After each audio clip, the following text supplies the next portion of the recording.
Guys দিল থামকে বেঠো। আজকের ব্লগটা একটু বড় হতে চলেছে। তো সকাল সকাল রেডি হয়ে নিয়েছি একটা জায়গায় যাব বলে। তো কোথায় যাচ্ছি ভিডিওর সাথে থাকতে হবে, তাহলেই জানতে পারবে। তো তাড়াতাড়ি রেডি হয়ে নিয়ে একটু ছাতু খেয়ে নিলাম। তারপরে চলে এলো আমার কলকাতা স্টুডেন্ট পিউ। তো ওর আজকে ফাইনাল প্র্যাকটিস ডে ছিল, আর কালকে ওর এক্সাম আছে। অবশ্যই লাইভে আসবো, তোমরা অবশ্যই জয়েন করো। তারপরে ওর সাথে সাথে আমিও একটু কাজ করে নিই। তারপরে ওকে তাড়াতাড়ি ছুটি দিয়ে দিই আজকে, কারণ আমি একটা জায়গায় বেরোবো, তো তাই ওকেও টাটা বলে দিই আর ও চলে যায়। আর আজকে আমাদের মেনুতে হয়েছিল জবরদস্ত একটা খাবার, যেটা খেতে আমার খুব ভালো লাগে। আর এই যে দেখতেই পাচ্ছ, মিক্সড ফ্রায়েড রাইস আর চিকেন কষা।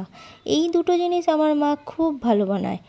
তো কী করব, তাড়াতাড়ি একদম নিয়ে খেতে বসে গেছি, লোভ সামলানো যাচ্ছিল না আর। খুব টেস্টি হয়েছিল, সত্যি খুব টেস্টি। তারপরে এই যে রেডি হতে চলে আসি, চলো রেডি হয়ে যাক। আর এটা হলো আমার হাফ রেডি হওয়া। আর এই যে টাডা, এটা হলো আমার ফুল। এই লুকে আমাকে কেমন লাগছে অবশ্যই জানিও। আমাকে তো নিজেকে একটু মাওবাদী মাওবাদী ফিল হয়। তারপরে এই যে টোটো আসতে দেরি করেছে বলে মা ছুটে ছুটে যাচ্ছে, আর আমি দেখো না ভিডিও করতে করতে পিছনে যাচ্ছি। তারপরে টোটোটাও চলে আসে, উঠে চলে যাই স্টেশনে। তাড়াতাড়ি ছুটে ছুটে টিকিট কাটতে আসি। তারপরে এই দেখো আমার মাকে আর খুঁজে পাইনি গিয়ে। তারপরে অবশেষে খুঁজে পেয়েছি। এমন করে স্টেশনে এলে নিজেকে আরও বেশি করে আতঙ্কবাদী মনে হয়। তারপরে অবশেষে আমাদের হাওড়া যাওয়ার ট্রেন চলে আসে। গুটি গুটি পায়ে ট্রেনে উঠে পড়ি। আর এই দিদিটার কথা কি বলবো, না বললেই নয়। ব্যবহার তো খুবই ভালো, আর কালেকশান নিয়ে কোনো কথা হবে না। আমার এর কালেকশান খুব ভালো লাগে। তারপরে এই জিনিসটা আমি কিনি, এখন নতুনত্ব এই জিনিসটা। আর মা কেনে এই ট্যাবগুলো, এটাও খুব সুন্দর দেখতে। তারপরে চলে আসি হাওড়া। এই যে নাবানাবির ভিড় লেগে গেছে। আমি ভাই লাস্টে নাবি, এত তাড়াহুড়ো করতে পারি না আমি। আর তোমাদের তো বলাই হয়নি আমরা কোথায় যাচ্ছি। আমরা কোথাও যাচ্ছি না, আমরা এসেছি হাওড়াতেই।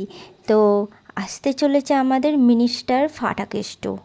মিনিস্টার ফাটাকেষ্ট কাকে বলছি তোমরা একটু পরেই দেখতে পাবে। গুটি গুটি পায়ে একদম চলে আসবে, আর এসেই একদম বদমাইশি আরম্ভ করে দেবে। এই যে তাদের ট্রেন ঢুকে গেছে, তাদের জন্য ওয়েট করছি। আর এইটা দেখো আসতে চলেছে।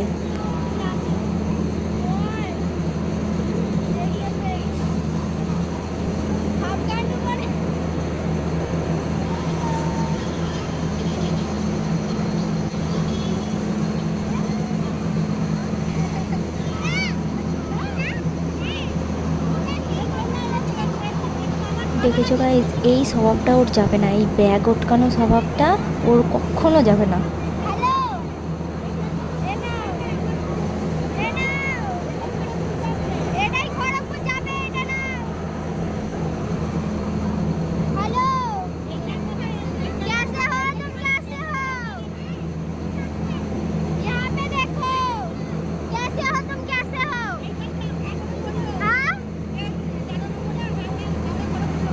হায় রে হায়, আবার আরম্ভ করেছে দেখো।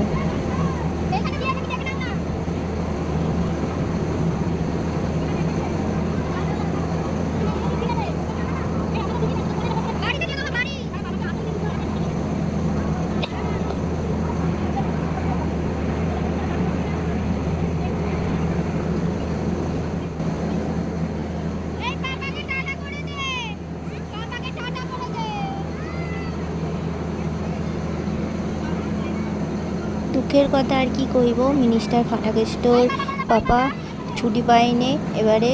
আর কি করা যাবে, পাপাকে আবার খড়গপুর ফিরে যেতে হচ্ছে। আর ও আর ওর মাম্মি আমাদের সাথে বেগমপুর যাচ্ছে।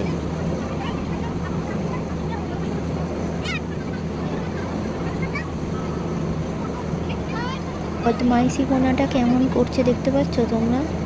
ও এইরকমই সারাক্ষণ এইরকম করে যায়।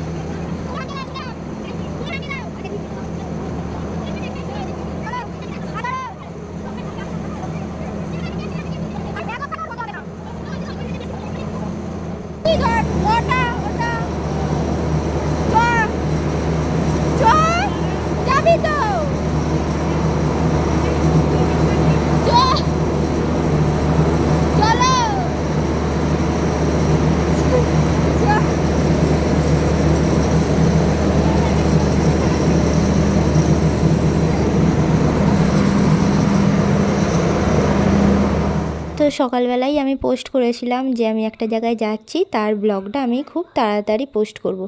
তো আমার মনে হলো আজকেই পোস্ট করা দরকার, ব্লগটা আজকেই পোস্ট করে দিলাম। আশা করছি তোমাদের সকলকার ভালো লাগবে। বিশেষ করে টমটম আছে, ভালো তো লাগতেই হবে। তো রসের নাগর আর কি আর বলবো।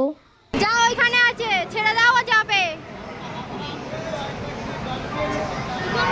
যাবে, দাঁড়াও, ও যাবে, যা ফেলে আয়।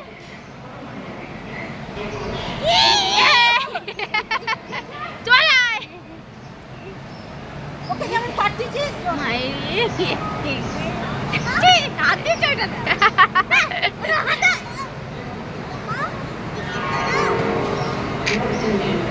ওই আবার কি বায়না করছে। আর বললাম না, ওর বায়না শেষ নেই। এই যে কডের বেগমপুরের লাইনে ট্রেনে উঠে আবার শুরু করছে, মাম্মি দিদা আমি এটা খাবো ওটা খাবো। তারপর ট্রেনটা ছাড়ে আর বায়না ধরেছে আমি উইন্ডো সিটে বসবো, উইন্ডো সিটে বসবো। উইন্ডো সিটে বসছে আর অনর গল বকে যাচ্ছে। উফ, মাথা পুরো একদম ধরিয়ে দিয়েছে। আর এই ট্রেনেই ছিল এই যে আর একটা দিদিভাই, এনার কাছেও কালেকশান মোটামুটি ভালোই ছিল। তারপরে এই যে নাবার টাইম হয়ে গেছে, এখানে দাঁড়িয়ে দাঁড়িয়েও ওর বকা শেষ হচ্ছে না। তারপরে ওই যে মুখটা খুলেছিলাম নাবার টাইমে, মুখটুক আবার বেঁধে নিয়েছি কারণ অনেক ধুলোবালি। তারপরে এই যে আমাদের ডেস্টিনেশান বেগমপুর। হ্যাঁ, আমি গাইস বেগমপুরেই থাকি। তোমরা কারা কারা বেগমপুরে থাকো তারা নিশ্চয়ই আমার কমেন্টে জানিয়ে যেও বেগমপুর তোমাদের কেমন লাগে। তারপরে এই যে টোটোওয়ালাকে ফোন করাই ছিল, টোটোওয়ালা এসে দাঁড়িয়েছিল। তারপর ওর মা বাড়ি এসে বদমাইশি শুরু।